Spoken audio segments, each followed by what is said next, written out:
Welcome children. आज की worksheet number 44 हमारे आसपास के प्राकृतिक सूचक। तो सूचक क्या होते हैं बच्चों? कोई पदार्थ अम्लीय है अथवा क्षारकीय है, इसका परीक्षण करने के लिए विशेष प्रकार के पदार्थों का उपयोग किया जाता है। ये पदार्थ क्या कहलाते हैं? सूचक कहलाते हैं। तो अब सूचक कौन कौन से पदार्थ होते हैं, लेकिन सूचक ये परीक्षण कैसे करते हैं? एक अम्लीय और क्षारकीय पदार्थ युक्त घोल में रंग परिवर्तन के द्वारा। तो हमें सूचक ये कैसे बताते हैं कि कोई दिया हुआ पदार्थ या विलयन अम्लीय है अथवा क्षारीय है? एक अम्लीय या क्षारकीय पदार्थ युक्त घोल में रंग परिवर्तन के द्वारा सूचक हमें ये बताते हैं कि दिया गया पदार्थ अम्लीय है या क्षारीय है। प्राकृतिक सूचक। प्राकृतिक सूचक क्या होते हैं? प्राकृतिक रूप से पाए जाने वाले जो सूचक के रूप में उपयोग में लाए जाते हैं पदार्थ, उनको हम प्राकृतिक सूचक कहते हैं। उदाहरण है इसका हल्दी, लिटमस, गुड़हल की पंखुड़ियाँ। ये सभी क्या हैं? प्रकृति से मिलने वाले सूचक हैं, इसीलिए हम इनको क्या कहते हैं बच्चों? प्राकृतिक सूचक। अब हम देखेंगे कि सूचक रंग परिवर्तन किस प्रकार करते हैं। पहले हम लिटमस के बारे में पढ़ेंगे।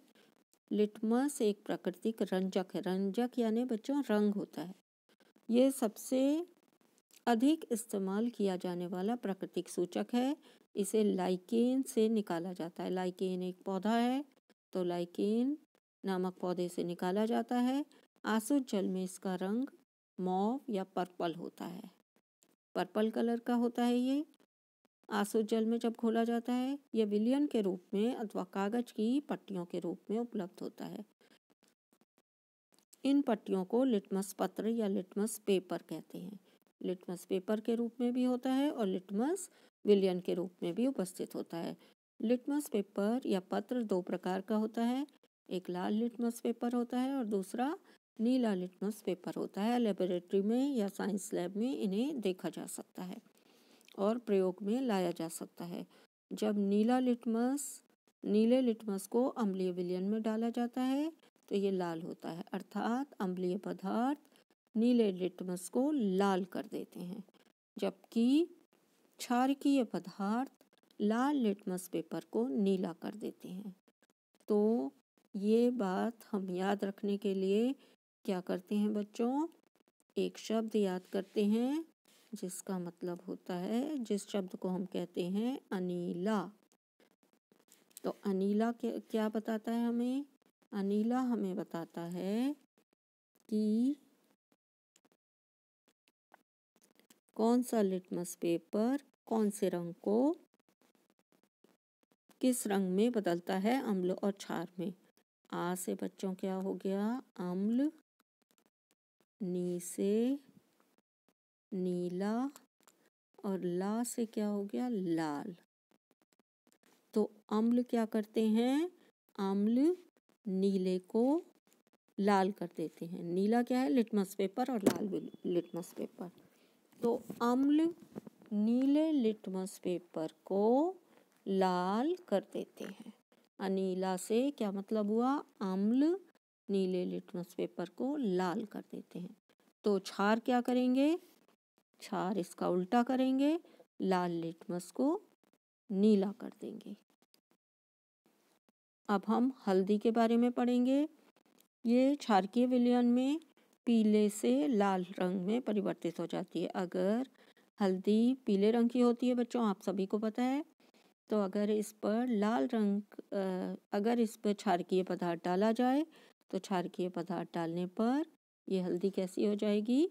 लाल हो जाती है। आपने देखा है कि अगर कोई सब्जी या दाल हमारे कपड़ों पर गिर जाती है और उस पर जब हम साबुन लगाते हैं तो वो लाल रंग हो जाता है। तो लाल क्यों हो जाता है बच्चों? साबुन एक क्षारीय पदार्थ है, वो हल्दी को क्या कर देता है? लाल रंग में परिवर्तित कर देता है। लेकिन अम्लीय विलयन में हल्दी का रंग नहीं बदलता, वो पीला ही रहता है। गुड़हल का पुष्प, गुड़हल के पुष्प का सूचक अम्लीय विलयनों को गहरा गुलाबी मैजेंटा रंग देता है। गुड़हल की पत्तियों से बनने वाला सूचक और क्षारकीय विलयनों को हरा कर देता है। तो ये तीनों क्या थे बच्चों? प्राकृतिक सूचक। इसके अलावा आपको इस वर्कशीट में अम्ल वर्षा के बारे में पढ़ना है। वर्षा जल अम्लीय इसलिए हो जाता है क्योंकि कार्बन डाइऑक्साइड, सल्फर डाइऑक्साइड और नाइट्रोजन डाइऑक्साइड जैसी गैसें प्रदूषक गैसें हैं। तीनों प्रदूषक के रूप में वायुमंडल में पैदा होती हैं, उपस्थित होती हैं और वर्षा के साथ जल में घुलकर क्या बना लेती हैं बच्चों? ये वर्षा जल के साथ घुलकर ये अम्ल बनाती हैं। तो अम्ल कौन कौन से बनाती हैं? कार्बोनिक अम्ल कार्बन डाइऑक्साइड बनाती है, सल्फ्यूरिक अम्ल सल्फर डाइऑक्साइड गैस से बनता है और नाइट्रिक अम्ल नाइट्रोजन डाइऑक्साइड प्रदूषक से बनता है। तो ये तीनों गैसें हैं प्रदूषक के रूप में। प्रदूषक क्या होते हैं बच्चों? प्रदूषक होते हैं जो वायु को प्रदूषित करने वाले पदार्थ। तो ये तीनों गैसें जो हैं प्रदूषक हैं, वायु को प्रदूषित करती हैं और वर्षा जल के साथ वर्षा के जल में घुलकर अम्ल बनाती है, जिससे जो वर्षा होती है वो कैसी हो जाती है बच्चों? वर्षा अम्लीय वर्षा कहलाती है। और अम्लीय वर्षा भवनों को, ऐतिहासिक स्मारकों को, पौधों को, जंतुओं को, सभी को क्षति पहुंचाती है, अर्थात नुकसान पहुंचाती है। अब हम क्वेश्चन आंसर देखेंगे। प्राकृतिक सूचक किसे कहते हैं? तो बच्चों प्राकृतिक सूचक किसे कहते हैं? यहाँ पर प्राकृतिक सूचक की परिभाषा आपको लिखी हुई है, तो आप सभी बच्चे प्राकृतिक सूचक की परिभाषा यहाँ से लिखेंगे। तो ये क्या है आपका आंसर 1। प्राकृतिक रूप में पाए जाने वाले पदार्थ जो सूचक के रूप में उपयोग किए जाते हैं प्राकृतिक सूचक कहलाते हैं। उदाहरण कौन कौन से हैं? हल्दी, लिटमस, गुड़हल की पंखुड़ियाँ आदि। तो ये क्या हो गया आपके प्राकृतिक सूचक, क्वेश्चन नंबर 1 का आंसर। क्वेश्चन नंबर 2, गुड़हल के पुष्प का सूचक क्षारकीय विलयनों को कैसा रंग करता है? तो जो गुड़हल के पुष्प से सूचक बनाया जाता है वो क्षारकीय विलयनों में कैसा रंग देता है बच्चों? हरा। तो यहाँ पर आप क्या लिख देंगे? हरा कर देता है। सेकंड, क्षारकीय विलयन में हल्दी का रंग, तो हल्दी कैसी होती है क्षारकीय विलयन में? लाल हो जाती है। तो पहले हल्दी का रंग पीले से लाल में परिवर्तित हो जाता है। क्वेश्चन नंबर 3, आप अम्लीय विलयन एवं क्षारकीय विलयन में लाल लिटमस पत्र पर क्या परिवर्तन देखते हैं? तो बच्चों लाल लिटमस पेपर अगर हम अम्लीय और क्षारीय विलयन में डालेंगे, तो अगर हम लाल लिटमस को अम्लीय विलयन में डालेंगे तो क्या होगा बच्चों? कोई परिवर्तन नहीं। तो लाल लिटमस पेपर लिया है हमने, तो यहाँ पर हम लिख देंगे लाल लिटमस और क्या डाला इस पर? अम्ल, अम्लीय विलयन। तो जब अम्लीय विलयन डाला जाएगा तो क्या होगा? यहाँ पर हो जाएगा कोई परिवर्तन नहीं, नो कलर चेंज, रंग परिवर्तन नहीं होगा, रंग परिवर्तन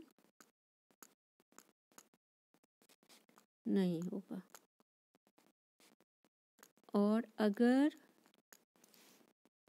हम लाल लिटमस को क्षारकीय विलयन में डालते हैं बच्चों, तो क्या हो जाएगा?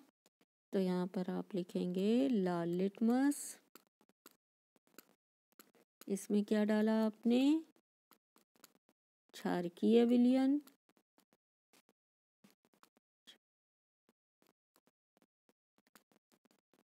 तो क्या चेंज आएगा? लाल लिटमस में क्षारकीय विलयन क्या करेगा? लाल लिटमस को नीला, तो क्या हो जाएगा? नीला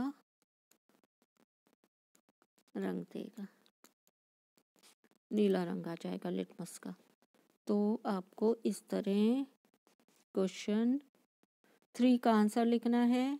क्वेश्चन नंबर 4 में आपसे पूछा गया है डैश डैश और डैश अम्ल वर्षा के लिए 3 मुख्य उत्तरदायी गैसें हैं। तो आपको 3 गैसों के बच्चों यहाँ पर नाम लिखने हैं। कौन कौन से नाम लिखेंगे आप गैसों के? Number 1 carbon dioxide, number 2 sulphur dioxide और नंबर 3 नाइट्रोजन डाइऑक्साइड। इन 3 गैसों के नाम वहाँ पर आपको लिख देने हैं। Thanks for watching.